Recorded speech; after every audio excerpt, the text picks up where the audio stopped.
Hi, I'm Raphael Aaliyah. And I'm John Jackson. And this is Ethan Illers. And this is the Mancave.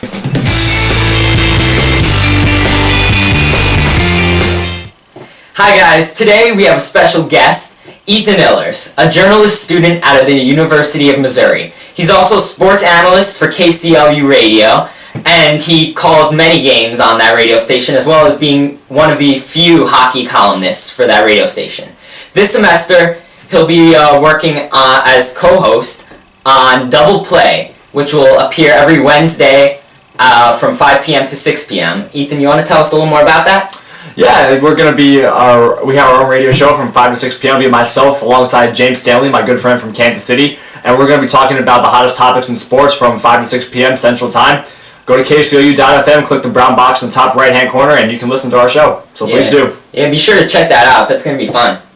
Yeah. Okay, so starting off today, we have NHL. Specifically, we'll talk first about the Rangers. They played the Dallas Stars last night and won 6-2. And actually, Ethan was at the game, so can you tell us a little bit about that? Oh, well, first of all, I mean, Madison Square Garden was packed as usual. I mean, come on, guys. Yeah. All right, but second of all, let's kind of differ away from that. First of all, the Rangers played an exceptional game last night.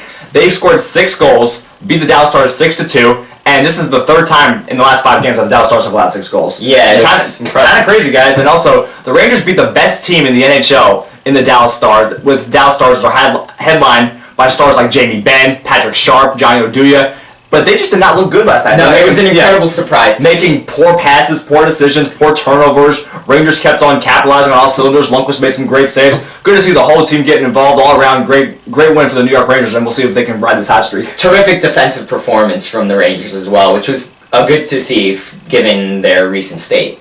Next, we're going to be talking about the NBA. John. Yeah, so we have Knicks and Nets news. Knicks played last night. They beat the Hawks. Huge game. Hawks are really good. Knicks pulled that one out 107-101. You know, Melo, consistent as always. He had a double-double, 23 points, 11 rebounds. He also had 7 assists to go with that. And Porzingis as well had a double-double, 17 points, 11 rebounds, and 1 assist. So, you know, Knicks looking good. They beat the Pistons a few games ago. And now they beat the Hawks, 2 teams that are over 500, so that's pretty good. Really good to start off this hard road schedule. The Nets, on the other hand, they play tonight. They play Toronto, so that's going to be a big challenge for them. And the past 2 games, they played the Celtics, both games. They lost the most recent game. They also won the game they played on the 2nd, Saturday. So Nets, I should say, they are struggling, and they have a huge challenge tonight. We'll see how that goes. But moving on, we have news in the MLB. Actually, very recent news, John. Yeah. Yankees, nothing. So Mets really nothing either. Yeah, Mets nothing too big. But something very interesting, their Vice President of Baseball Operations, Paul DePodesta, he left to go to the Cleveland Browns, a football team. So what do you guys think about that? Yeah, it was very interesting to see that that's who they decided to go with, the Browns. Yeah. Obviously, we're going to venture off here into the NFL soon, but the Cleveland Browns obviously a struggling football team, and I feel it's very interesting that they decided to go with that specific executive in their attempt to try to turn around this team. I was watching SportsCenter this morning, guys, and they had a guy with a master's degree in strategic communication or something like that, or like analytical statistics, trying to break down what sense this can make, bring a baseball guy, an expert on baseball numbers, to become the new, general manager of the Cleveland Browns? That's, I think, correct, yeah.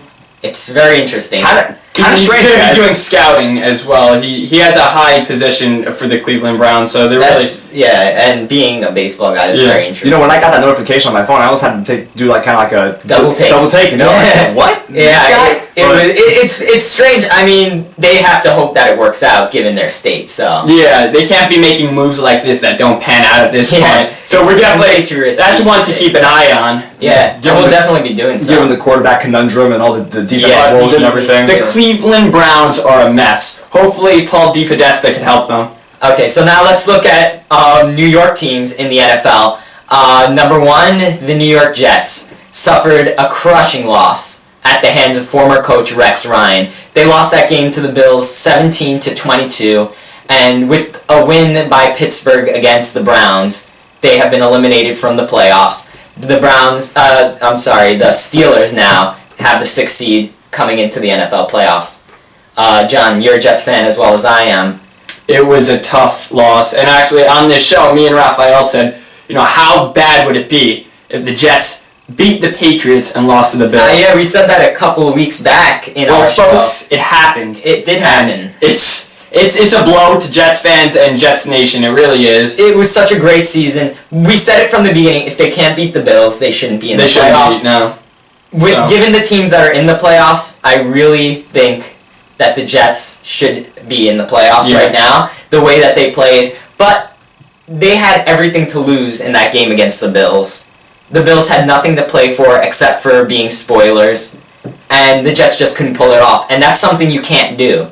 If you're playing with that much on the line in such a great season, you have to play better. Play calling was terrible. Defense was terrible. It was just, all in all, it was a very disappointing performance for Jets and for the Jets fans in general. And also, we can also make a big point also is that Fitzpatrick had statistically the best season any Jet quarterback has ever had in the regular season. Yeah. Who, Fitzpatrick also, believe it or not, if I forgot to mention to you guys as well, Fitzpatrick was in attendance at the Ranger game last night with a couple of other friends. Or teammates. They showed him on the big screen. They gave a big shout out to him. And let's just say the reaction was kind of mixed. Really? There were. Well, I mean, of course, there were Giant fans there too who don't like the Jets, of course. But anyway, though, I remember there was some applause. There was a lot of applause, but there was also quite a few boos from probably annoyed, crushed Jets fans. I'm not surprised by that at all because he came into that game. He has been a star for this team this year, and he really didn't do anything to help his case for coming back next season and being loved as he should have been, given how he played. I think he definitely ruined his chances at some more money, if that is any surprise to anyone. He should definitely have been guaranteed more money if it weren't for those picks that he threw in the 4th. Yeah, I feel it's a little too soon. That's why Jet fans probably emotionally, that's probably why they booed him. It probably was Jet fans who booed him. But when we look upon this season, this was by far one of, if not the best offensive season overall, with our 2 wide receivers having 1,000 receiving yards.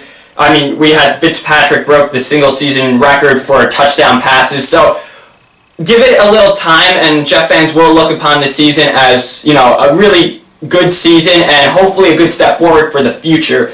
But now we'll focus on the Giants. Yes, we're going to move on to the Giants. Big news for the Giants, as after finishing the season for the 2nd straight season 6-10, head coach Tom Coughlin has decided to step down as the head coach of the Giants after 12 seasons and 2 Super Bowl championships. What do you guys think? Well, I'm a Giants fan, as you guys both know, and if you guys watched the press conference, it was kind of emotional. It was very emotional. And Eli was fighting back tears, you could tell. Yeah. Coach Coughlin said that the blame wasn't on him. I mean, the blame wasn't on Eli. Yes. It was on the whole team in general, including himself. And he said when the Giants win, he wins. When the Giants lose, he loses. But, it's going to be kind of strange seeing a different coach roaming the Giants sideline. But, I mean, I don't know if you guys heard this stat too, is that the Giants won these 2 Super Bowls. The rest of the times the Giants made the playoffs under Tom Coughlin, they did not win a single playoff game. Wow. I'm not surprised. I think it was definitely expected. He's 69 years old, after all. He still wants to coach in the NFL, surprisingly. I personally hope he just decides to call it quits now. I think that he's had a terrific career, and I think this is when you want to go out. But do you guys think differently? Think he should stay in the NFL? I mean, I know he's very capable of doing it, but at the same time too, he is getting old, and I mean, he had a great career. I mean, he'll be in the Hall of Fame, no question. With all the coaches, of course. But I think he can still do it though. But after coaching a franchise for 12 years and then starting off your career in the NFL with the Jacksonville Jaguars. Also, I've heard that the Miami Dolphins may be interested in too because Tom Coughlin did coach the Jacksonville Jaguars, and again, Florida is also what a lot of people say is a great place to retire after you finish a job or whatever. So we'll see. The Miami Dolphins make sense, but We'll see. We have plenty of coaches lining up for this job, including offensive coordinator McAdoo and defensive coordinator Spagnola, as well as possibly Sean Payton. Plenty of names being thrown out there. I don't know who will go there. No word has been received yet. They'll be interviewing plenty of people for the job. And I think whoever comes into the job is going to have a lot of fun trying to manage this defense, which It's going to be hard. performed terribly this season. It's going to be real hard. That pass defense is going to be really hard. It's going to be interesting to see how they perform next season in what needs to be a turnaround season for them. Mm-hmm. Can't go 6-10 2 years in a row and then come back and perform the same way. Well, that's all for this show. We want to thank you, Ethan, for joining us today. I'm Rafael Leah once again. And I'm John Jackson. And this has been the Man Cave. Thank you.